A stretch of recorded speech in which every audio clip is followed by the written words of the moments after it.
మరో breaking news చూస్తున్నాం. Cricket లో కీచక బుద్ధి పాకిస్తాన్ మరొకసారి చూపించింది. పాకిస్తాన్ కెప్టెన్ సల్మాన్ ఆగా ఒక సంచలన ప్రకటన చేశాడు. ఆసియా కప్ ఫైనల్ మ్యాచ్ ఫీజును డొనేట్ చేస్తున్నట్లుగా కూడా ప్రకటించాడు. ఆపరేషన్ సింధూర్ లో హతమైన వారికి దానం ఇస్తున్నానని కూడా ఒక స్టేట్మెంట్ అయితే పాస్ చేశాడు. అంతర్జాతీయంగా తీవ్ర విమర్శలు ఎదుర్కొంటోంది పాక్. చనిపోయిన ఉగ్రవాదులకు డొనేషనా అంటే విమర్శలు వస్తున్నాయి. పులిని చూసి నక్క వాతలు పెట్టుకున్నట్లుగా ప్రవర్తిస్తోంది పాక్. సూర్యకుమార్ ను చూసి ఆగా పిచ్చి చెస్ట్లు ఎక్కువయ్యాయని కూడా మనం చెప్పుకోవచ్చు. ఆసియా కప్ 2025 ఫైనల్లో టీమిండియా అద్భుత విజయాన్ని సాధించింది.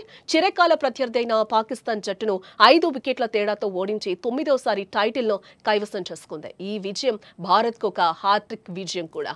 అయితే ఈ ఓటమి తర్వాత పాకిస్తాన్ జట్టు ఒక అత్యంత వివాదాస్పద నిర్ణయాన్ని తీసుకుంది. క్రికెట్ స్ఫూర్తికే మాయని మచ్చ తెచ్చేలా వ్యవహరించింది.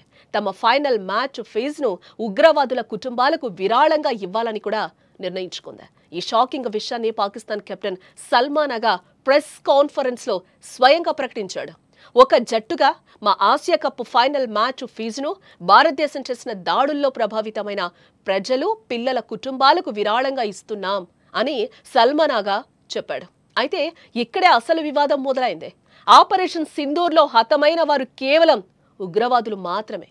దీంతో పాకిస్తాన్ క్రికెట్ జట్టు ఉగ్రవాదులకు మద్దతిస్తోందా అనే తీవ్రమైన ప్రశ్నలు ఇక్కడ ప్రపంచవ్యాప్తంగా తలెత్తుతున్నాయి. పాకిస్తాన్ జట్టు తీసుకున్న ఈ నిర్ణయం తీవ్ర విమర్శలకు కూడా దారితీసే అవకాశం ఇక్కడ లేకపోలేదు. పాకిస్తాన్ కెప్టెన్ ఈ నిర్ణయం తీసుకోవడానికి ఒక బలమైన కారణం ఉంది.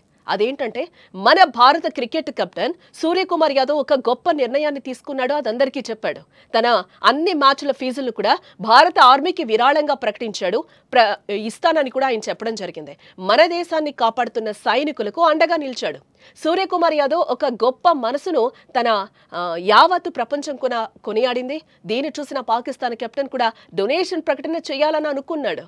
కానీ పులిని చూసి నక్క వాతలు పెట్టుకున్నట్లుగా మారింది అతని వ్యవహారం. సూర్యకుమార్ యాదవ్ దేశ రక్షణ కోసం పోరాడే ఆర్మీకి డొనేట్ చేస్తే సల్మాన్ ఆగా మాత్రం ఉగ్రవాదులకు దానం చేశాడు. ఇది పాకిస్తాన్ నీచ బుద్ధికి నిదర్శనం కాదా?